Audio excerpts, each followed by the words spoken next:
شامل کرتے ہیں کراچی سے national press club registered Karachi کی طرف سے سینئر صحافی صوبائی general secretary press club unity of Punjab Hasan Bukhari کے اعزاز میں پریس کلب میں تقریب کا انعقاد ہوا۔ نیشنل پریس کلب کے عہدیداران صدر افضل وارثی، جنرل سیکرٹری تحسین کمال، سینئر نائب صدر اسد ملک، جوائنٹ سیکرٹری نعیم خان خزانچی، رئیس احمد، پریس سیکرٹری انور عباس پاکستانی نے آنے والے معزز مہمانوں کا پرتپاک استقبال کیا۔ تقریب کے مہمان خصوصی پاکستان میڈیا کونسل کے چیئرمین سید تسلیم بخاری، صدر ضلع کورنگی پریس کلب ایم اے رستم قادری تھے، جبکہ صدارت سید حسن عباس بخاری نے کی۔ تمام مقررین نے حسن بخاری کی صحافتی خدمات پر انہیں خراج تحسین پیش کیا اور نیشنل پریس کلب کی طرف سے اعلیٰ صحافتی ایوارڈ بھی حسن بخاری کو دیا گیا۔ صدر افضل وارثی کی طرف سے تمام مہمانوں کو سندھی اجرک سے دستار بندی کی گئی اور پریس سیکرٹری انور عباس پاکستانی نے تقریب میں آنے والے مہمانوں کو پاکستانی پرچم کا فلیگ لگایا۔ تقریب میں نائب صدر کورنگی پریس کلب جاوید ابراہیم منگی و دیگر عہدیداران و صحافیوں نے خصوصی شرکت کی۔ کراچی سے رپورٹ کر رہے ہیں سید غلام رسول۔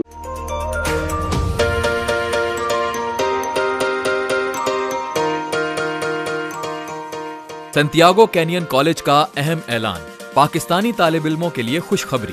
پاکستان میں گھر بیٹھے اعلیٰ تعلیم کے خواہش مند کمپیوٹر سائنس اور بزنس ایڈمنسٹریشن میں آن لائن ٹریننگ پروگرام کے تحت 2 سالہ ڈگری پروگرام پیش کرتا ہے۔ آن لائن پڑھنے والے طلباء پروگرام کی تکمیل کے بعد کیلیفورنیا کی نامور یونیورسٹیوں میں داخلے کے اہل ہوں گے۔ سنتیاگو کینین کالج امریکہ میں داخلوں کی ضمانت دیتا ہے۔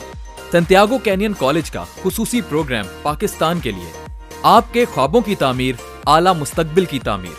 آج ہی داخلے کے لیے مندرجہ ذیل نمبرز پر رابطہ کیجیے۔